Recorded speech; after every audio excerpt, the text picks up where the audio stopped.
विसर्ग का उच्चारण होता है। किसका? आधे है वर्ण की बाती, इसका क्या होता है? विसर्ग का उच्चारण होता है।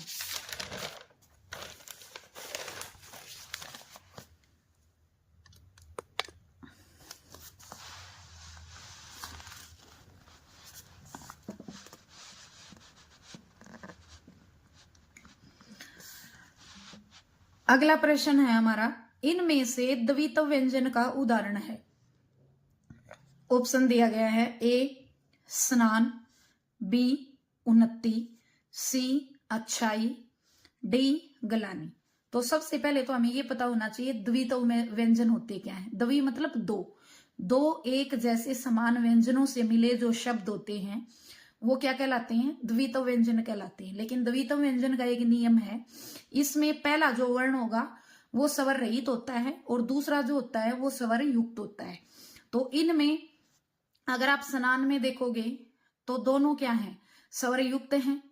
ठीक है, ये दोनों अलग अलग से मिलके बने हैं। गलानी जो है ये भी अलग अलग जो है वर्णों से व्यंजनों से मिलके बना है। तो उन्नति जो है वो द्वित्व व्यंजन है। कैसे है? क्योंकि उन्नति में जो पहला न है वो स्वर रहित है और दूसरा जो न है वो स्वर युक्त है, स्वर के साथ है, इसमें है स्वर का मिलान है। तो हमारा सही ऑप्शन क्या होगा? उन्नति होगा। अगला है, जिन वर्णों के उच्चारण में, उच्चारण का मतलब होता है बोलने में, जीवा मतलब जीभ का अग्रभाग, अग्र का मतलब अगला, मुर्दा को स्पर्श करके झटके से वापस आता है, वे कहलाते हैं। अभी अभी मैंने थोड़ी देर पहले ही बताया था कि उत्क्षिप्त व्यंजन क्या होते हैं। जिन वर्णों का उच्चारण करते समय हमारी जीवा मतलब जीभ का अगला भाग मुर्दा से स्पर्श करता है और फिर झटके से वापस आता है, तो वो क्या कहलाते हैं? स्पर्श व्यंजन, संयुक्त व्यंजन, अयोगवाह या उत्क्षिप्त व्यंजन। स्पर्श व्यंजन तो मुख के अलग अलग भागों का क्या करते हैं? स्पर्श करते हैं। कल भी मैंने बताया था कैसे मैं तक जो व्यंजन होते हैं स्पर्श व्यंजन होते हैं, ये संख्या में 25 होते हैं। संयुक्त दो अलग अलग व्यंजनों से मिलकर जो व्यंजन बने होते हैं उनको संयुक्त व्यंजन कहते हैं।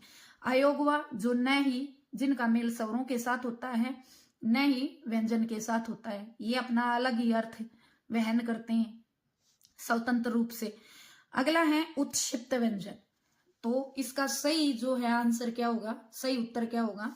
उत्क्षिप्त व्यंजन होगा इसका। अगला देखिए, इनमें से नासिक्य व्यंजन है। नासिक्य, सबसे पहले तो आपको ये पता होना चाहिए कि नासिक्य क्या होता है। नासिक्य होता है जिन व्यंजनों का उच्चारण करते समय ध्वनि नाक